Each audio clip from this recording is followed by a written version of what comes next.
Welcome back to the dojo, everyone. This is TruTalk with TruMotion. My name is Stephen. With me, I've got the host of the show, Mark. Mark, how are you doing today? Stephen, I'm doing good, man.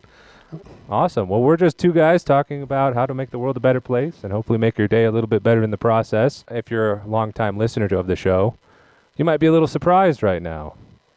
We've got a bit of a role reversal going on, a Freaky Friday, if you may. But Mark's a new man. He was almost unrecognizable. Mark, tell me about do you want to share what happened with you? Sure. Well, last week, I decided to get my nose fixed. I've had a deviated septum for, God knows how long. Doing martial arts, you're bound to get hit in the face a few times.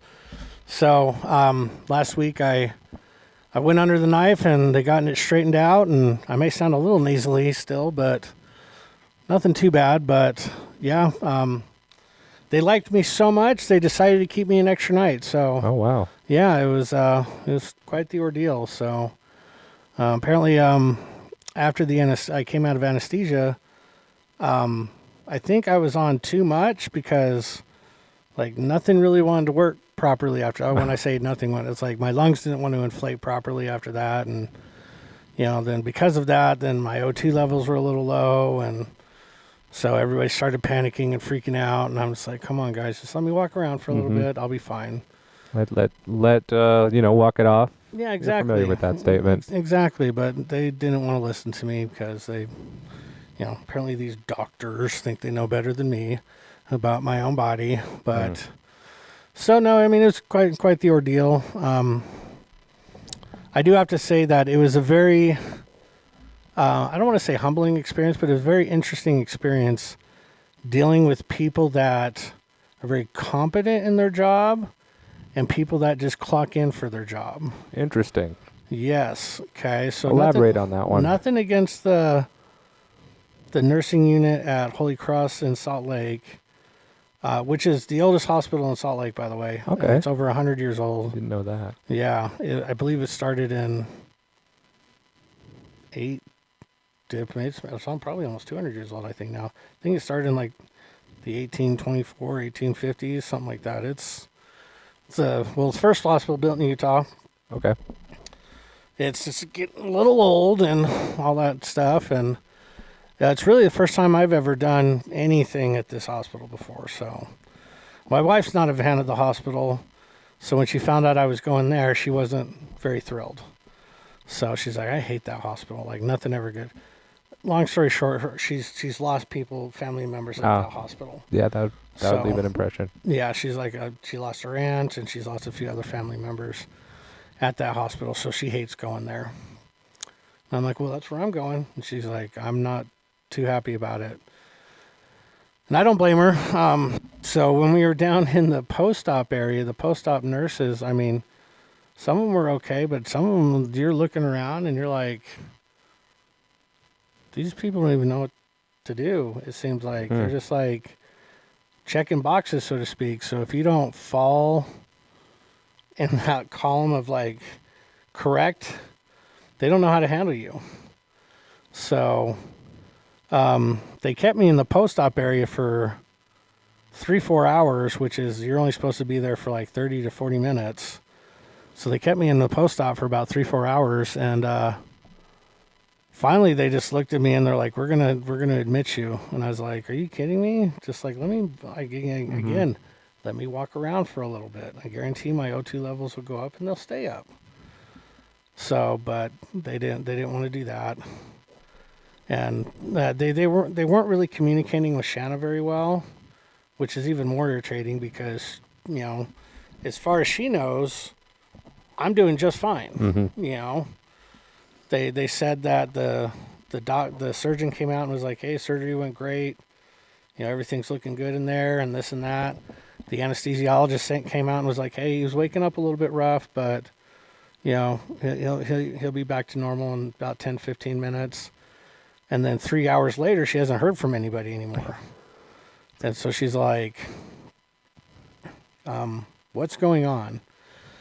And then, not getting any answers and this and that. They're like, well, she basically just told him on the phone, she goes, well, someone other better come out and get me, or I'm just going to start wandering around back there until I find him. I'm going to find him. So she's like, I need to lay eyes on him to see what's going on, because you guys aren't telling me what's going on.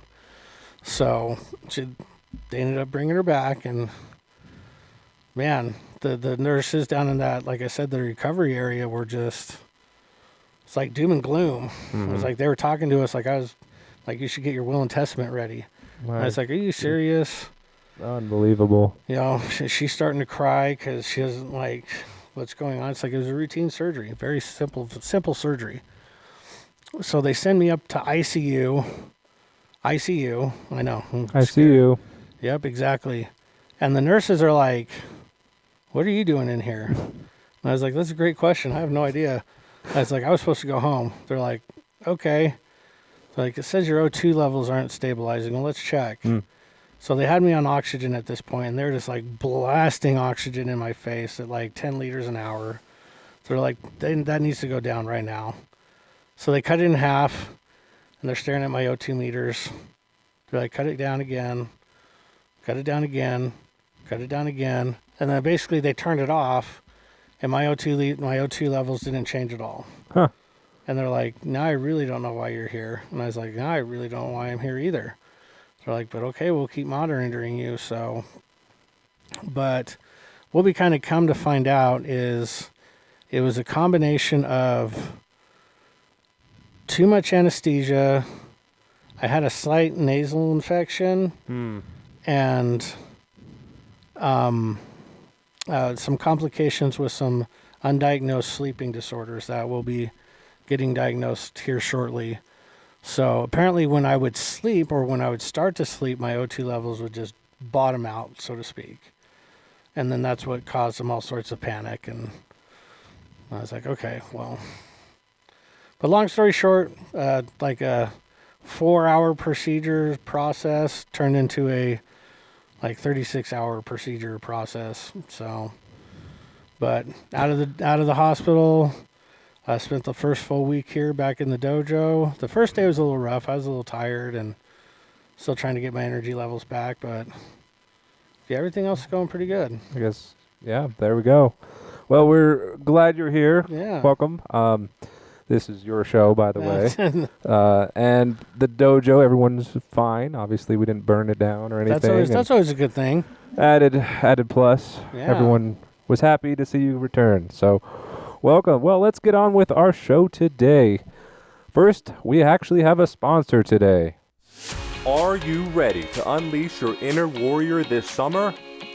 Join us at TruMotion Martial Arts of South Jordan, Utah for our exclusive Summer of Self-Defense promotion.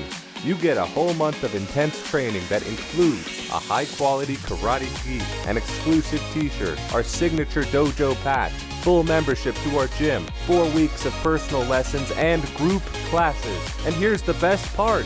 Mention our Summer of Self-Defense campaign and get your second summer month of training for only $150. That's 2 months of top-notch training for an unbeatable price. Don't miss this chance to build confidence, learn self-defense, and transform your life. Spaces are limited and summer is slipping by, so act now.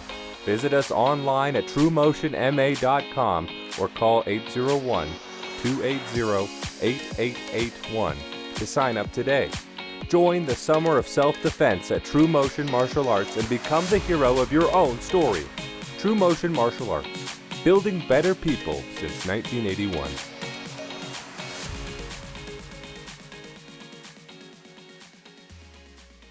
Well, the top 5 this week that was actually submitted to us by some students. Yes. So I'm very grateful. We're both very grateful for the participation, the increased level of interest in our podcast and our humble show. So the top 5 for this week is your superhero dream team. Okay. You have to build a team of 5 superheroes of any genre, department, or multiverse. Yeah. For lack of a better term. I was thinking about this, and I was like, okay. I mean, obviously, every top 5 we talk about is like, oh, this could be broken down to so many top 5s and blah, blah, blah, blah. So, yeah, we all know that. So I came up with 2 lists, so to speak. One of them's your typical, like, good guy, clean-cut superheroes. Mm-hmm. and then one of them's your anti-heroes. Your Suicide Squad almost. Kind of like your Suicide Squad, yeah. Okay. Except they're good guys. Oh, okay. You know, they're not your convicted bad guys that are doing something good. Right, after the trying to fact. reduce their 3 life sentences. Exactly. So obviously we'll start with the clean cut, stereotypical good guys. So obviously you got to have Superman. Superman's always been a big favorite of mine. In fact, we have a logo painted in the Superman emblem here in the dojo. Mm-hmm. So, I mean, if that doesn't say anything, I don't really know what will. It's huge. Yeah. So obviously you can't go wrong with Superman. Then I obviously like, Captain America. Okay. Captain America is always a big, it's one of those things where it's like, I really admire those characters and the superheroes that they'll stand up for things that they know are right, but they're not popular. Because at this point it's like, what kind of conflict do they really have? Right. I mean, let's be honest. So, but yet, they'll get all sorts of criticism and blowback because they're doing something that they know is right, but it's not a very popular decision at that point. So, obviously, you like your Superman, your Captain America.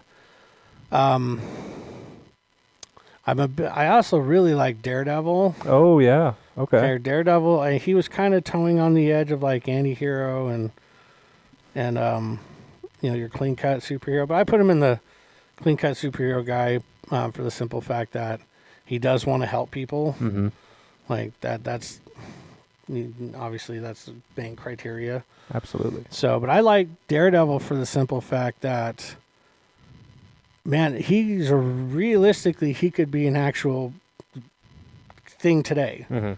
It's like, you look at all nobody's going to be a Superman. Right. Nobody's going to be a Captain America. I'm sorry, that's not going to happen. But you could be a Daredevil.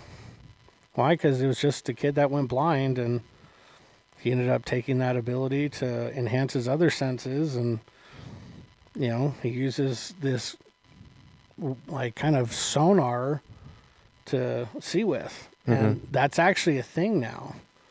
They have this clicking system for blind people, and they learn how to hear the radio waves bouncing off of objects.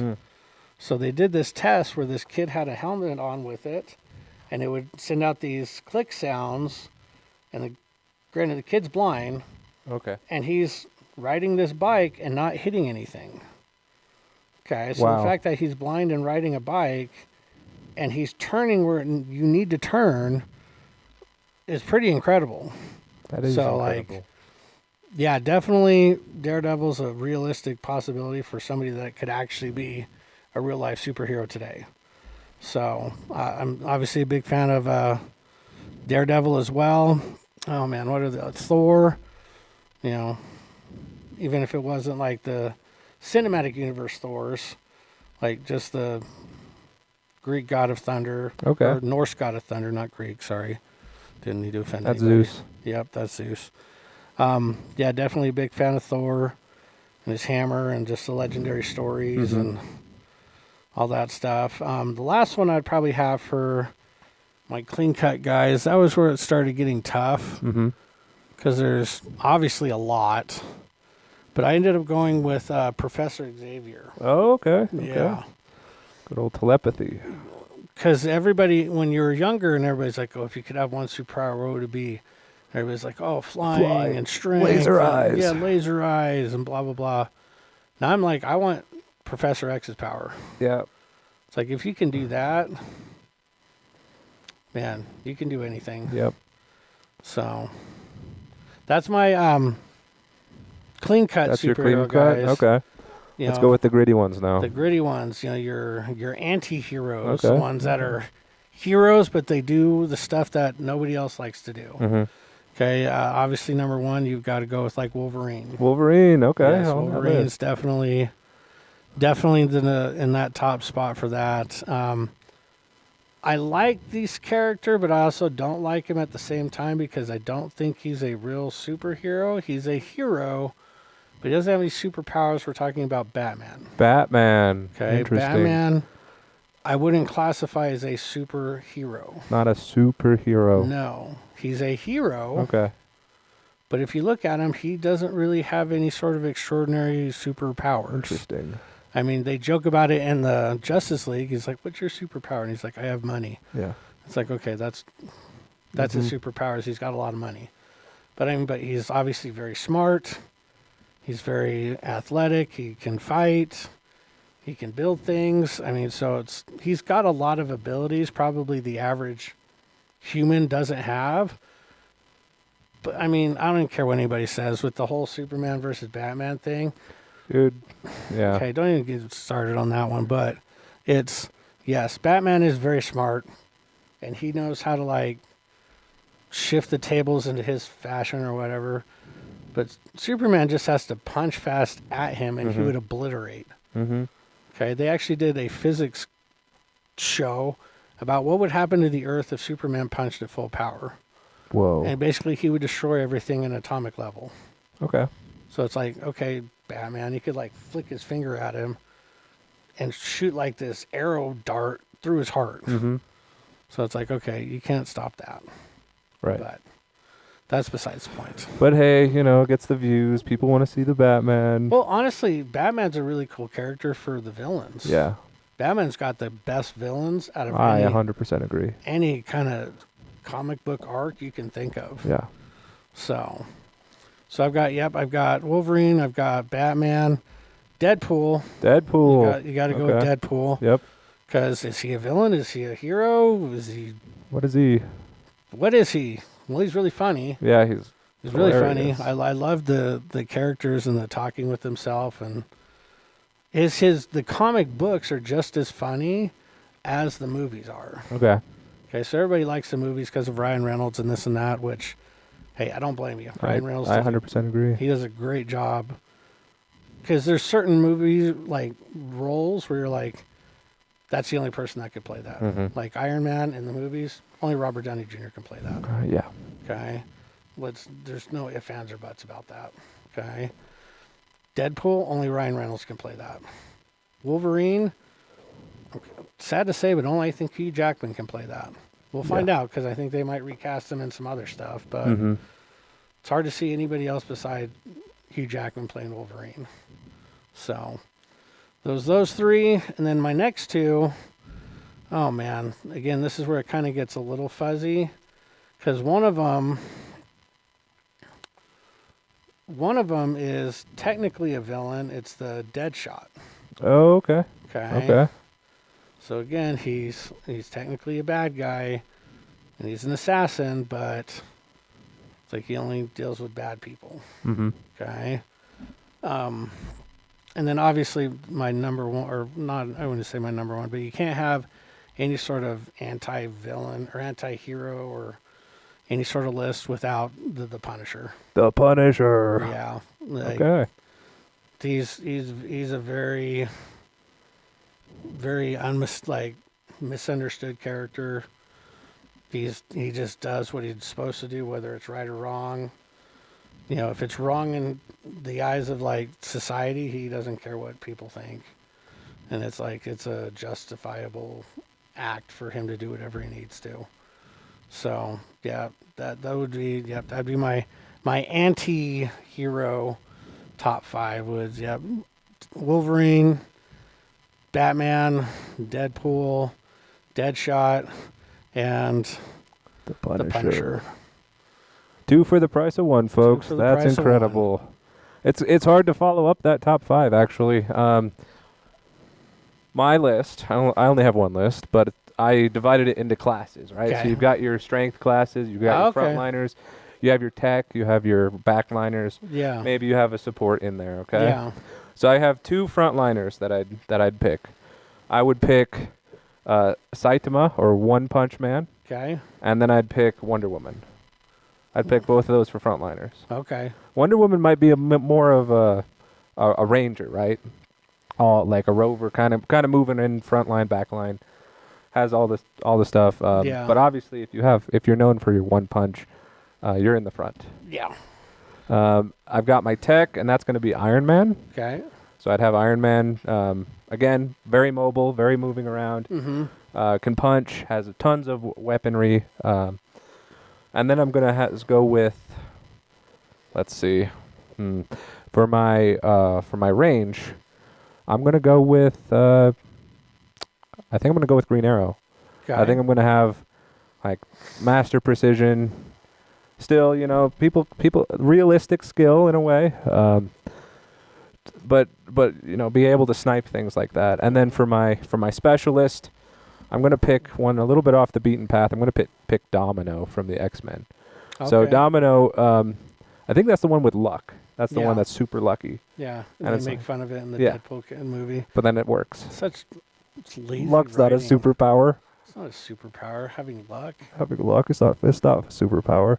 But that would be my team, because you've got your enforcers, you have your tech, so you can solve problems. You have your the ability to take out threats before they become too much of a threat, and then you have your specialist. So there we go. But if you have a team, please leave it in the comments. That's interesting, because I'd even think about bringing in like anime characters. Well, if they're in the part of the hero, if they're part of a hero class, Oh yeah, like I'm just thinking about like all these characters from like Naruto and My Hero Academia. Yep. It's like, dang it, I'd even think about those guys. Yep. We'll probably have to have our own anime dream team. You might have to. Yeah, because there's a lot. Dang, you could put Naruto in that front line. He could cover. Yep. He could be the front line. Yep. He has all the jutsus. Yep. All right. Well, leave your superhero dream team in the comments below. We're going to move on.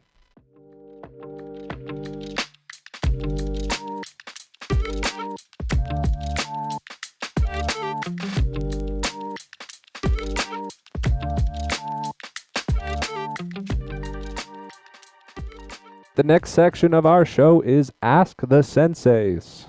Incredible part of the show. We have 3 questions that are asked to us, and we have to answer them. These questions were also provided by our wonderful students this week, so we're excited to field them. So question number 1. As accomplished martial artists, what current goals are you working on? Mark, over to you. Well, honestly, you're always trying to work on getting to some sort of next level or next rank. So when it comes to me, my next step is getting that master level. Get that master level ranking system, or in the rank system. Is it important that I get it? Yes and no. It is and it isn't, because rank doesn't help you become a better instructor, or it doesn't help you become better in a fight. It's more of just kind of like acknowledging the fact that you've been doing it for X amount of time and you're very proficient in it. I mean, and to be honest with you, like when it comes to that type of ranking level, the only people that really care about it are the students. Right. Okay, like if you go up and talk to like Master Martin and Master Linton, they're like, do you care if you're a master level? They'd be like, no, not really. They'd be like, I'm more concerned if I'm better. Right.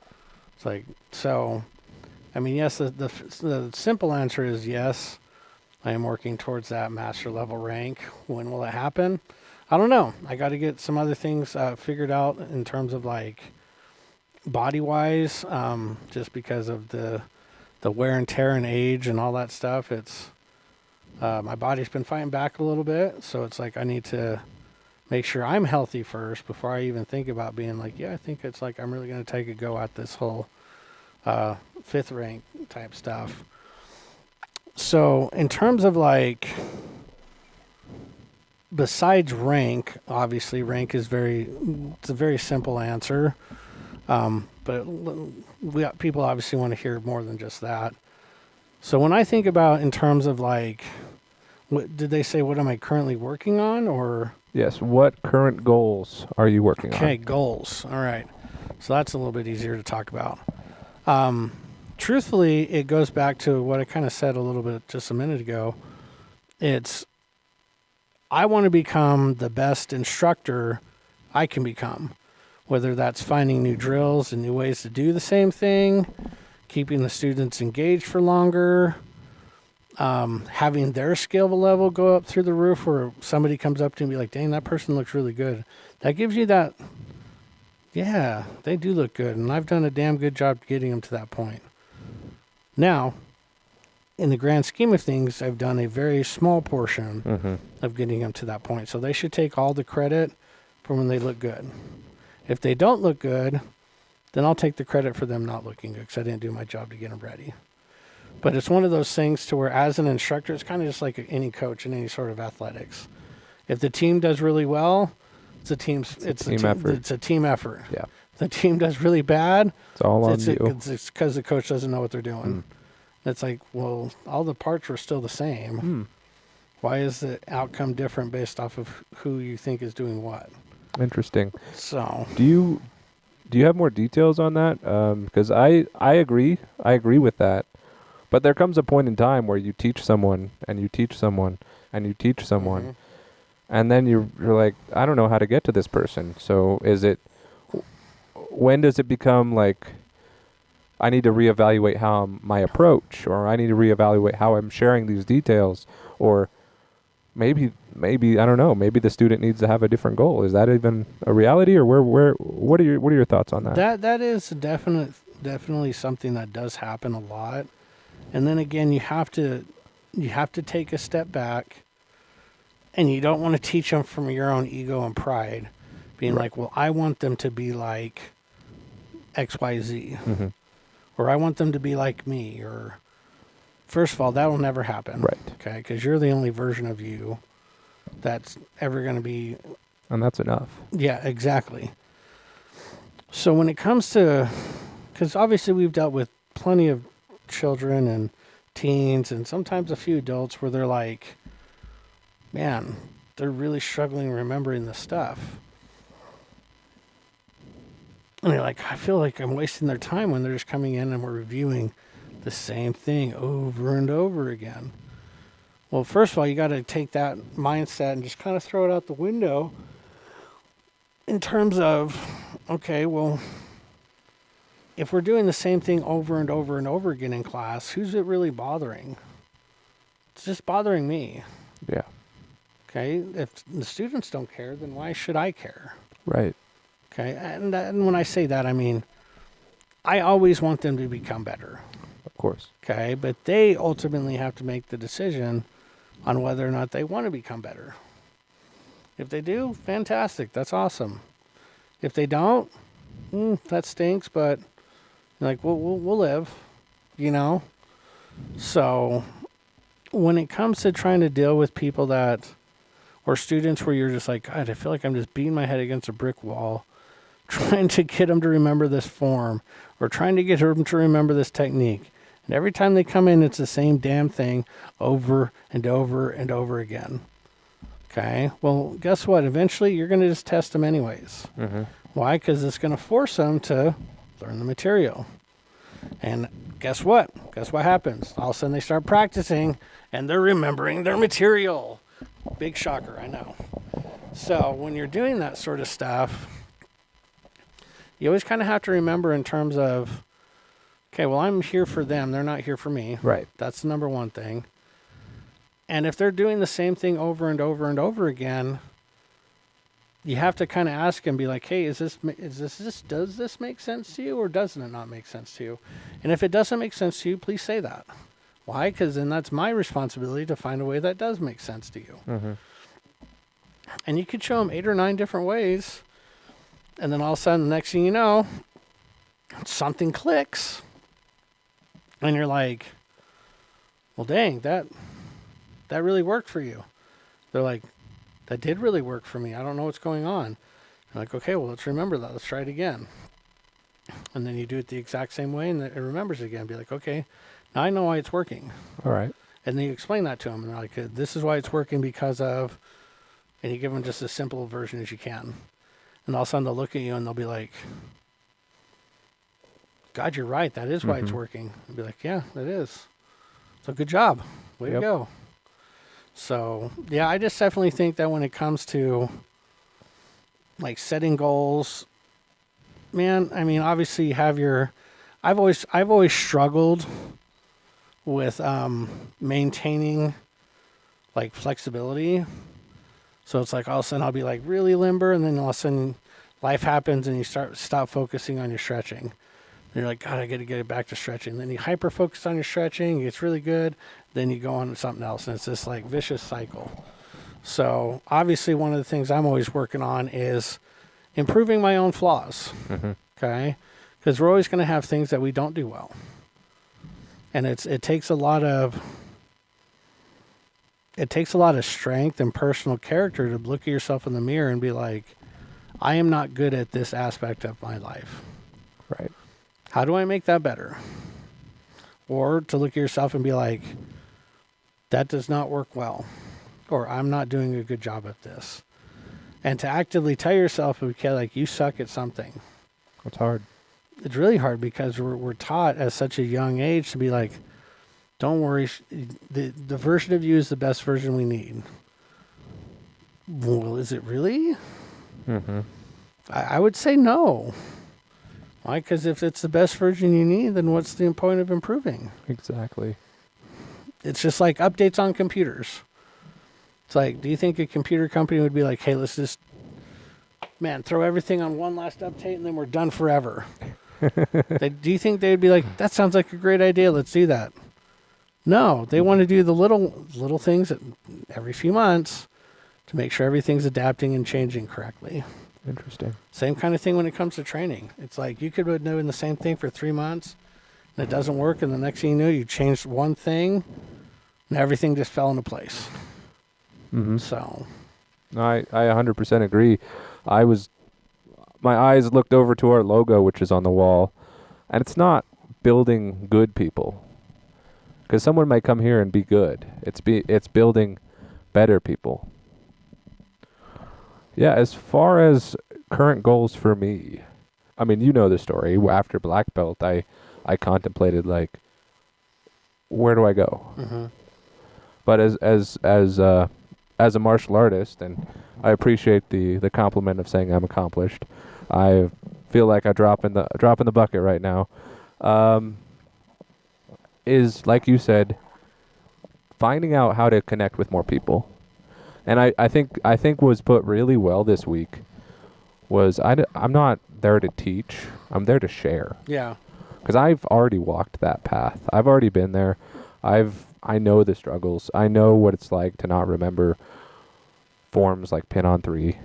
I know what it's like to forget DMs. I know what it's like. Yeah, we all do, and we all still forget some things And at some point. it's not over. I still forget things. Yeah, me too. I know what it's like to hit something and your hand hurts. It's like, oh, I didn't hit that very well. I have to make a fist better. So it's being able to share that experience and being able to share it in a more diverse way that connects with more people. Yeah. Because I'm really good at shouting and telling people like, oh, do that, do that, do that, do that, do that. But for some people it works, and for some people the boot camp method doesn't work.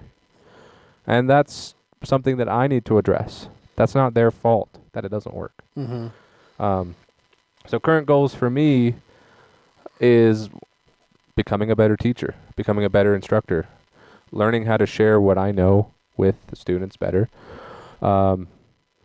becoming more specialized, learning unique things that I can share with students that are interested, like knife drills and knife defenses, learning how to do a workout routine in our awesome gym, learning how to do takedowns, learning grab escapes, all those things that I have, learning how to share them.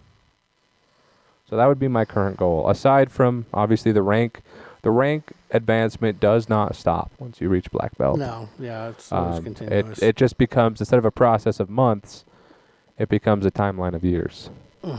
Exactly. So you might go a few years before you test, and then you're still testing. You still have to remember all your stuff from pre-black. Now you have a whole lot more to remember in your black belt. So that actually leads us into our second question. So our second question number 2, what does progress after black belt look like? And what have you seen amongst your students? Progress after black belt looks very, very slow. Okay. Yeah. Because if you think about it, post or pre-black belt, it was relatively quick. Yep. In terms of like seeing some satisfaction in your improvement, Mm-hmm. where you could actually look at yourself and be like, I'm getting pretty damn good. Not so much after black. That you start to feel pretty good with it, and all of a sudden the next class something brand new gets thrown at you and you're like, God, I freaking suck again. And it's like, okay. That Shanna we were talking about this last night, and she's all like, man, if you guys, that'd be a great question for martial artists to answer. I go, what? And she goes, do they deal with imposter syndrome? Oh. And I was all like, yeah. Let's throw that in. That's a bonus question. Yeah, Today. we'll answer that one in a second. But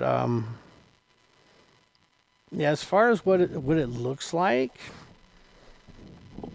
the best way to describe what improvement looks like is consistency.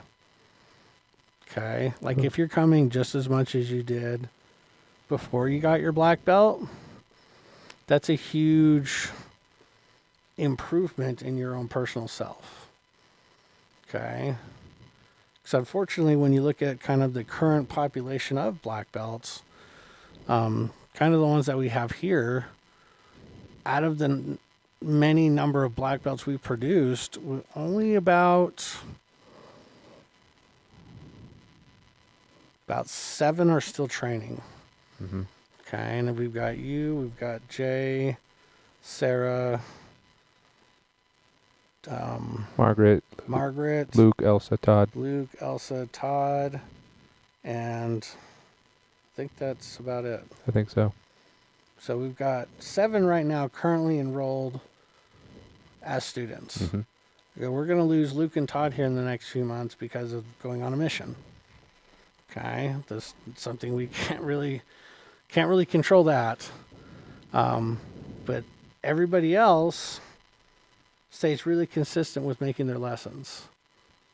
Okay, I would say in the last 5 years we've had maybe 15 black belts and they've all quit.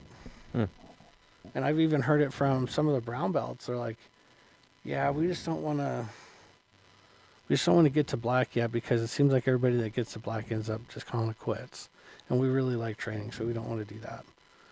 And it's like, oh, people, black belt is not the finish line. Mm-mm. Black belt is not the finish line. And I've heard this statement a lot. It always used to bother me as a student because I wasn't a black belt yet. Mm-hmm. They're like, whatever, you're just saying that because you're a black belt already. Of course you're going to say stuff like that. But it's like, no, it's extremely true. If you think about it, people only see you put on your black belt, okay? They don't see the amount of work you put in personally to get to that black belt. All the push-ups you've done, all the extra lessons you've done, all the blood, sweat, and tears you've thrown around to get to that point. It's like people only look at you and be like, oh, he's got his black belt, good for him. And then they just kind of carry on with their day. Instead of being like, dang, how did he get to that black belt? What did he do extra to deserve that? And yeah, those are those things that people don't see. It's that whole, like, you know, your character is defined by what you do behind closed doors. Mm-hmm. When nobody's watching. You're just going to sit around and do the same stuff again? Or are you going to try to look at improving yourself? That's the big question. But when it comes to showing improvement, oh man, for me, I very rarely see improvement in myself. Okay. Okay, I struggle very much so with that, and I view progress and stuff like that as a way of how my students look.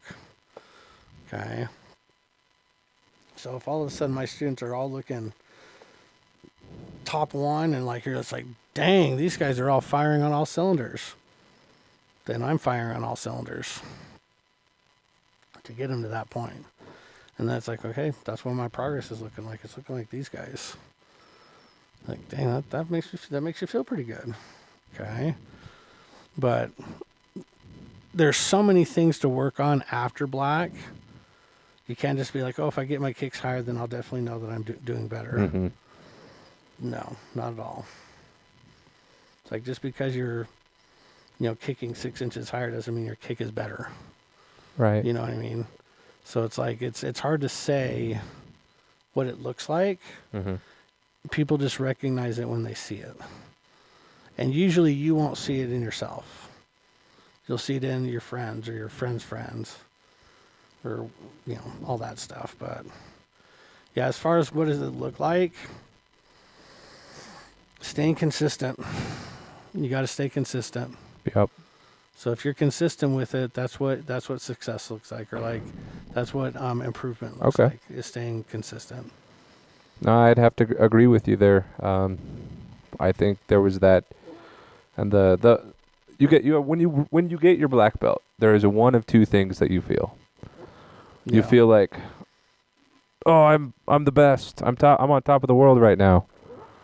Or you're like, oh, I know nothing.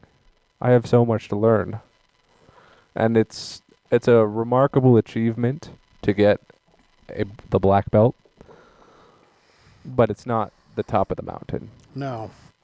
It's like the halfway point. It's like you're there, you've made significant progress towards your own development. Now you get to take a step back and you get to apply more of your own knowledge, because the black belt really means that you have sufficient knowledge in martial arts. You don't have all the knowledge. No one does. Yeah, no one does. But you have enough to be able to share it with people who are just starting out on that climb. So progress slows down. It becomes, instead of what may be a perennial plant that grows, it becomes a tree. Like trees don't grow very fast. In the beginning they might, but then once they get big, you don't see them move. Yeah. Some people even say it's like the story of the bamboo forest. Yep. Where nobody sees the progress that's being made the first 5 years. Mm-hmm. So all the progress is being done in the ground with developing its root system. So everybody's like, oh my gosh, they did something wrong with this or that. And then, next thing you know, literally overnight, they literally have this forest of bamboo. Mm-hmm. And everybody equates that overnight for the reason why they have this forest of bamboo. It's like, no, you don't remember that this happened 5 years ago. Right. And that's why we have this forest of bamboo. Nobody ever remembers that it was 6 years ago when you decided to come in. Yeah. That's when you wanted to get your black belt. Nobody remembers like all the group classes where you were a little upset or frustrated or... Yeah, nobody cares. Nobody cares. Like you decided, I'm going to go through the motions anyway, and I'm going to be here. Mm-hmm. And now guess what? Now you're sitting with a black belt, and you're able to do things like train other people or be a good influence, or you have the mental confidence to do things you previously thought were impossible, or you're more flexible than you are now. Mm-hmm. Man, I can't tell you how many just talented students/instructors we've lost because they're, it's going to sound weird to say, but they're too athletic and too good. Right. And anytime I say that to people, they're like, how is that even possible? Right. Well, I've noticed that people that tend to struggle with things, and we talked about this with Tony when he was on the podcast. When you find a student that struggles with something on a daily basis, they never quit at anything. Why? Because everything turns into a struggle for them. So if they were going to quit at the first sign of resistance, man, most of them wouldn't even get started with nothing. Mm-hmm. But yet, these athletic people, or the kids that don't really have to practice for their rank, they tend to bow out around purple blue. Mm-hmm. Because purple belt, it's a brand new form that deals with movements they've never used before. And the form's a little bit longer than normal, and it really frustrates people. Then the next thing you know, they're like halfway through it, and they're like, yeah, this is our last lesson. They're like, what are you talking about? What do you mean? Like, you wanted to get to your black belt, or at least your black gi. You're like 4 weeks away from it. They're like, no, we're done. You're like, wowzers, okay. So, but yeah, doing that one thing that you don't want to do. That is that ultimate, like, get you through the door, get you to the door faster. Mm-hmm. So I agree with that. That's a good one to say. Yeah. All right, let's throw in that bonus question from Shanna. The imposter syndrome. Mm-hmm. I would say, yeah, all the time. I definitely think that for most martial artists, in fact, you even kind of alluded on it, when they get to a certain rank, they'll always question that rank. Okay? Like, even Grandmaster Lenton. You know, like when we made him our honorary 10th degree, he's like, I don't know if I should keep this. We're like, why not? It's like, because I don't feel like a 10th degree. And it's like, and then Master Martin actually made a good point. It was all like, what does a 10th degree feel like? Interesting. And and he had to think about it, and he goes, I don't know. He goes, then how do you know you don't feel like one? Yeah. And it's like, dang it, that was a good point. And I think all of us at some form or fashion do struggle with that slight imposter syndrome for the simple fact that you could be dealing with an injury at some point. Okay, and you're like, why aren't you doing this, or why can't you do that? And you don't want to be like, oh, well, I slipped and fell on my bike, and I landed face first in the cement. That's why I have a black eye. As opposed to being like, yeah, I fell and hit my head on the counter. Or be like, oh, because you can't tell the truth on that. No. Okay. And not because it's embarrassing or shameful, but it's like people look at you different. Mm-hmm. You know? If I came into the dojo with 2 black eyes because I went into an MMA fight, I'm not going to be like, yeah, I got 2 black eyes because I went and fought MMA. They're like, but you're the sensei. It's like nobody should be able to touch you. Well, I'm sorry you feel that way, but that's an assumption. Right. You know? Because everybody's going to get pounded on at some point. Okay? So I definitely feel like that imposter syndrome happens, but then you have to ask yourself, 1, how long have you been feeling that way? And 2, you got to look around and be like, who's still here when I first was training? Okay. Exactly. And if you can answer like when you started and be like, hey, I'm looking around and I don't see anybody I remember really training with, then you're not an imposter at all. Okay. In fact, you're one of the leaders. So I definitely think it happens, and it happens a lot. I definitely think it happens around black belt, especially when you get your first black belt. You're like, do I really deserve this? Like, I see all these other black belts. God, they're so much better than me. Well, are they? Or are they just different than you? You know, that's something I have to kind of ask myself, is because, again, like, man, it seems like we're just kind of losing instructors, like, they're dropping like flies, and you're just like, what's going on with everybody? It's like, you guys are phenomenal instructors. You're good-looking guys. You're friendly to be around. Like, what is, like, I don't understand it. But I don't think you'll ever understand the imposter syndrome. You just have to recognize it if you feel like you are going through it.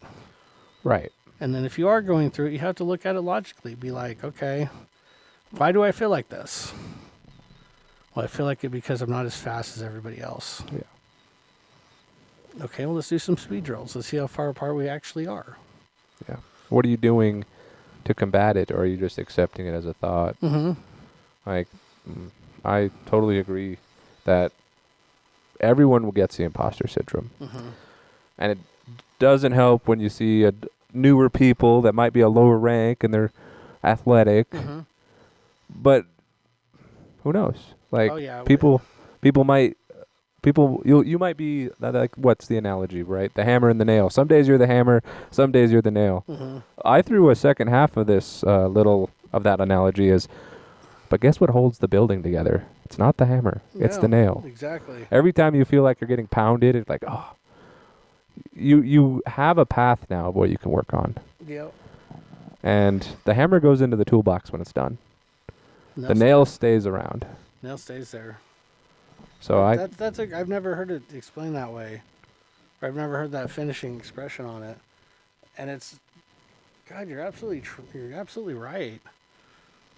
If we always look at it in terms of like, well, like what's more important, the hammer or the nail? Well, at the end of the day, you take the hammer home with you. Yeah, the hammer goes back in the box. The nail stays in place. Mm-hmm. So what is more important, the hammer or the nail? Well, you need both. You need both. You need both. But I guarantee if somebody only dropped a nail in front of you, you could deal with that. Somebody dropped a hammer in front of you, I think you could, but I doubt that you will.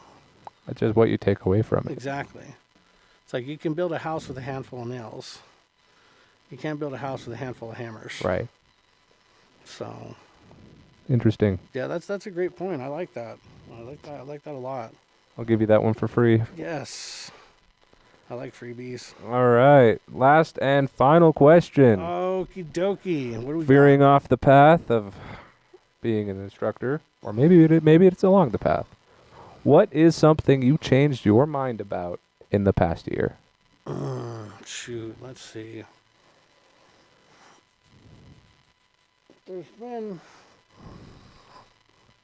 There's been quite a few things, to be quite honest with you.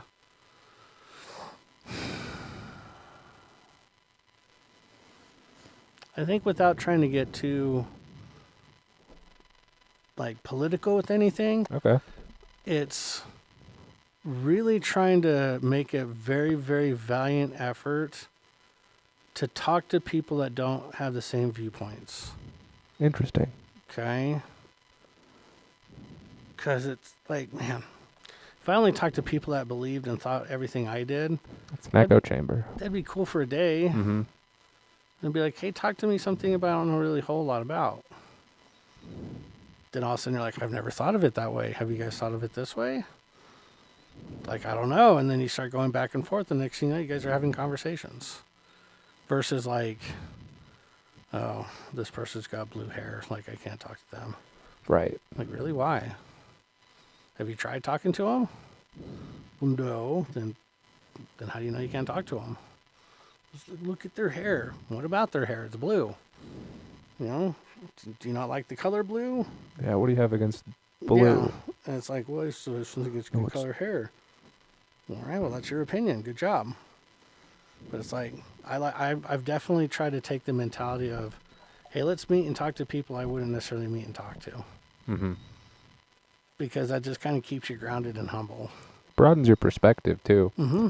Very much so. Gives you a more wisdom. If anything, it's like, oh, well, everyone has an opinion. Everyone has their own side of things. Yeah. And it's like, you can listen to people. You can listen to yes men and an echo chamber, and you can have your friends that just repost everything you post, or you repost what someone else posts. But that doesn't really educate. That just enforces. And I read something that the biggest roadblock of truth is prejudice. It's like, if you want the truth, you cannot have prejudice against anybody. You have to have all perspectives, and then you determine the truth from that. So Yeah, that's pretty heavy. that's an incredible thing. That's much deeper than my thing that I changed my mind about. I changed my mind about AI in the past year. I went from being very scared of it to being less scared of it. See, I'm still scared of it. And you're probably wise. You're wise beyond your years. But with what you can do with AI, just from a creation perspective, there's an app for everything. There's an AI app for everything. You can change the background. You can build your own images now. You can code your own games. You can have everything done with AI. And it's very scary. So Yeah. I might have to be eating my words in the next year or two. But I definitely am, the robots, if you're listening to this, I'm pro AI. So, Yeah, I was on your team the whole time. yep.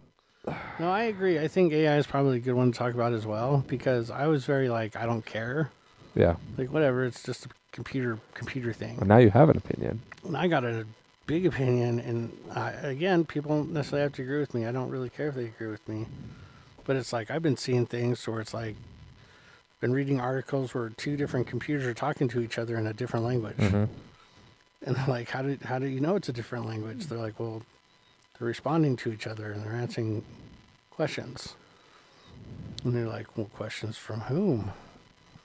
Or then you have to start asking yourself, how did they start talking to each other? How did they get connected? Like, how did they get connected? Where did they hear about this How other did they program? network?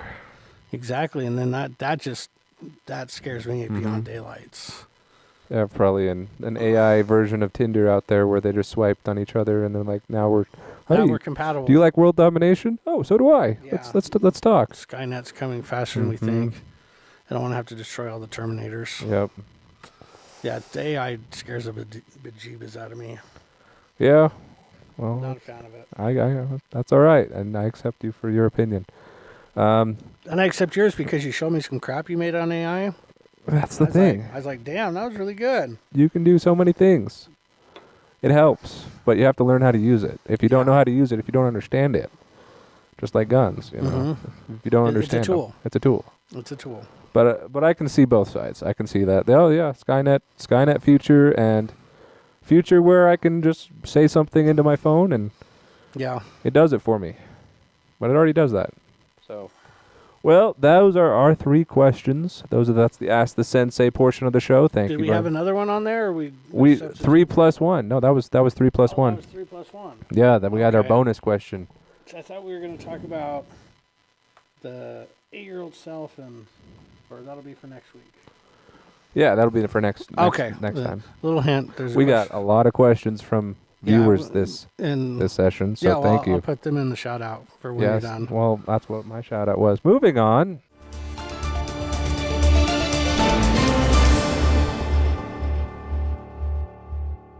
Shout outs. So each week we pick someone or people or a group or a movement that we want to recognize and give them a little bit of attention. My shout outs, I'm going to have to take this one, is the people that submitted questions this week. That's going to be Kate and Elsie. Thank you so much for submitting those questions to us. And you submitted so many, and it's incredible. We have material to work with. So when you listen to this, when you're listening to our show, thank you. All right, Mark, who's your shout out? I got to say, well, I mean, not to piggyback on yours, but I do want to acknowledge Kate and Elsie as well. Because it does take time to get on, think of something, put it down, and then send it. Mm-hmm. So I want to make sure that we acknowledge them for the time that they took to do that stuff. Because again, with spending an unplanned visit to the hospital, it put things in perspective in terms of like time is never guaranteed. Mm-mm.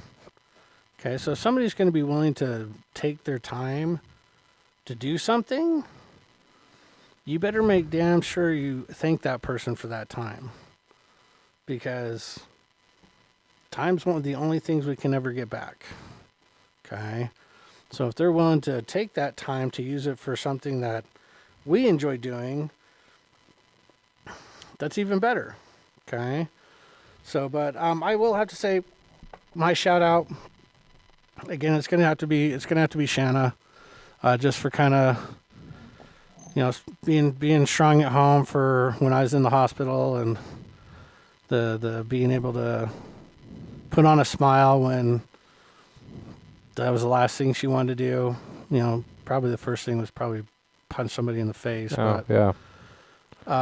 So I got to give her a big shout out to say thank you for helping me through it, and it's an ordeal. So, and she always said that life's always going to be a fun ride. That's for sure. So got to give a big shout out to Shanna on helping me through the whole hospital stay, even though that was obviously the last thing I wanted to do. Mm-hmm. So like nobody's like, hey, you're gonna stay an extra day in the hospital. No, I'm not. Like, yeah, I'd have to piggyback and give a shout out to Shanna as well for telling me like what's going on and updating me, because.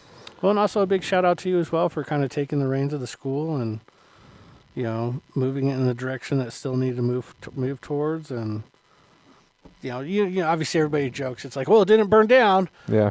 Well, honestly, there's a lot of worse things that it can do besides it burning down. Yeah, we got insurance for that. Exactly. So it's like, man, until you've learned how to let go,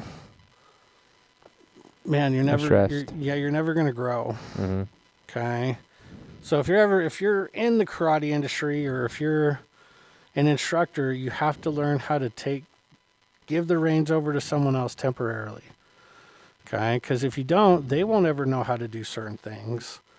And then you're always going to be freaking out on if they're doing it as well as you, quote unquote, can or can't. Mm-hmm. And it's never about who can or who can't do it. It's who's going to do it. So, I like the fact that the students are viewing you as like, where's Sensei Stephen, instead of being like, oh, is it just you this time? Is it just you today, or Sensei Mark teaching? Well, should it matter who's teaching? Get your butt in class, buddy. Yeah. Let's go. You know what I mean? Mm-hmm. So, yeah, big shout out to you for taking the reins of the school and making it keep growing and thriving. Sweet. So. All right. Well, that's going to be the show for us. Remember, you can reach out to us. We can reach out to us if you're listening on YouTube. In the comments below, we read those often. Or at TruTalkTuesdays@gmail.com. That's our email. Funny story about our shout-outs, actually, and this goes to the dedication of the people that wanted their questions taken care of. We actually have both emails. However, we don't have access to one. Yeah. We have TruTalk Tuesday. Don't send it to that one. We have TruTalk Tuesdays with the S. Mm-hmm. Send it to that one. We can access that one. With the S. But thank you, as always, for listening to this show. We are just two guys trying to make the world a better place. And I wish you the best day. Take care. We'll talk to you next time. Kick it with us next time, everybody.